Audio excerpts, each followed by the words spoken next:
spin into the first scene of the next season where Gia leaves the home with Luis and Teresa and little Louis and all the gals and just gets in her car and drives down the street. Because you know Gia and Christian will be living right down the street from Teresa and Louis. And then Gia opens the door to her own house, also a McMansion for New Jersey, but smaller. Honey, I'm home. And Christian will come out with no shirt on and say, hey, babe, I was just out back at the pool. And Gia will go out back and they'll have a dog, of course. And it will be the future of RHONJ with Gia as the first legacy housewife. Does everyone want that? Because I see it coming, regardless of whether you want it or not. And Teresa, who swears she will never leave the show and she'll be the last one standing. That will be the way to get Teresa off the show. She will be okay with passing the torch to Gia. I mean, Teresa at some point is going to age out. I mean, look, I think the show has major changes coming next season. We'll talk about that in a minute. I just think the fact that she's having these confessionals is a side. Okay, let's move on. Biscuit is having a birthday party. Jennifer Aydin. Does anyone else think Biscuit's dog trainer was really hot? You know, I get lost in the weeds. I think Biscuit's dog trainer is really fucking hot. Okay, Gia's there. We go to this. We go to that. We learn that there's a charity event coming up. Rachel Fuda is not there. She does not need to be there. She doesn't really get along with Jennifer Aydin.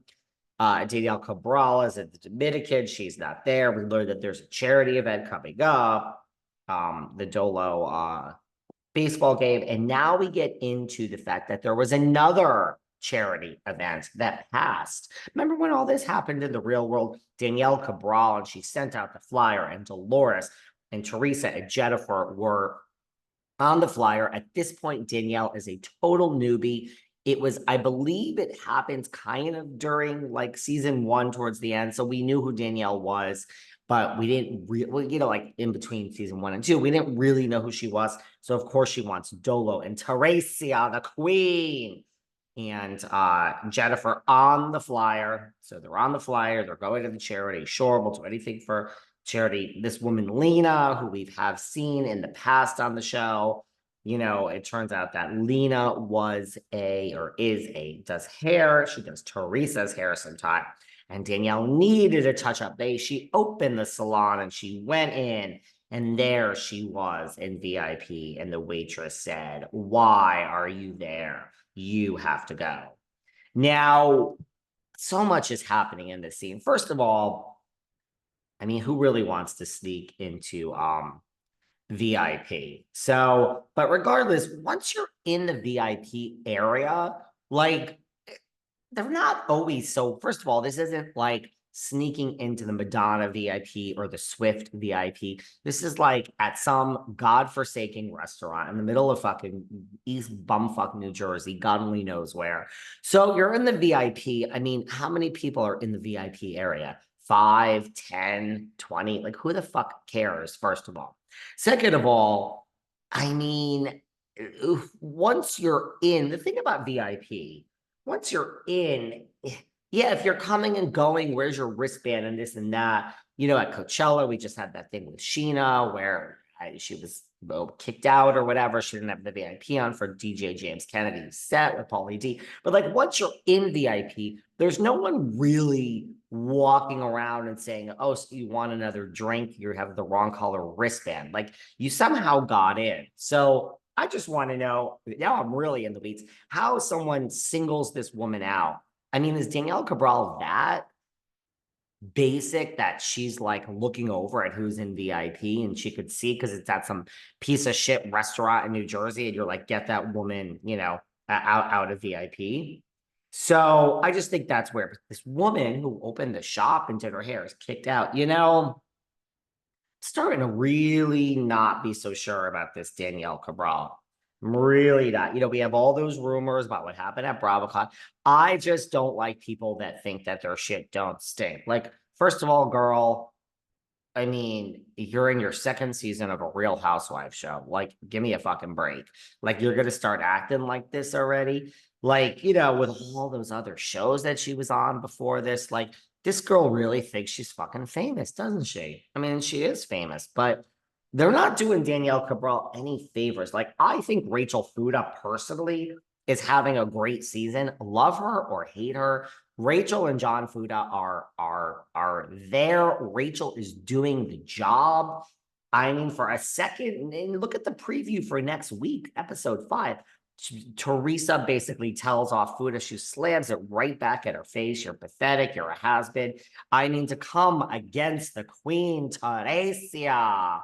I think is for season 2, you are doing your job, Rachel.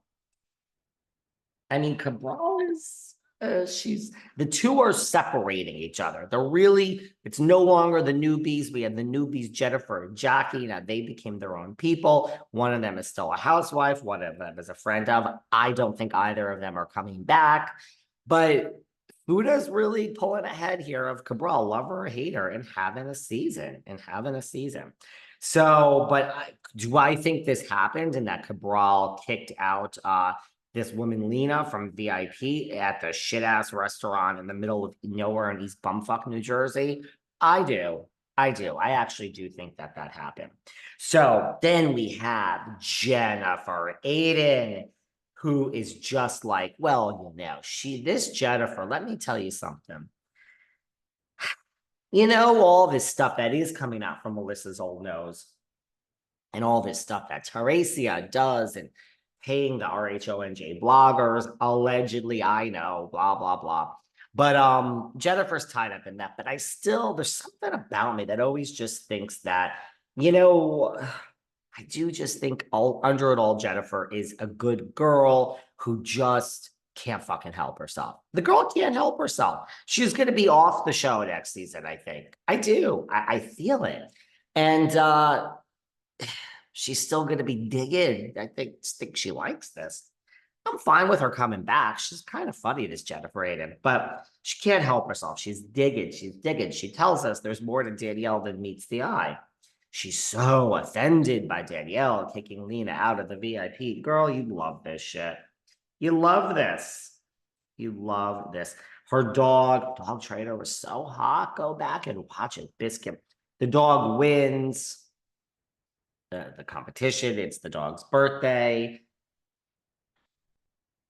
You know what I'm saying? Oh, and then, once again, I think having a great episode. I gave Fessler the VIP last week. Fessler, it is so funny. Yes, these things are edited, but when Teresa says, I think best line of this episode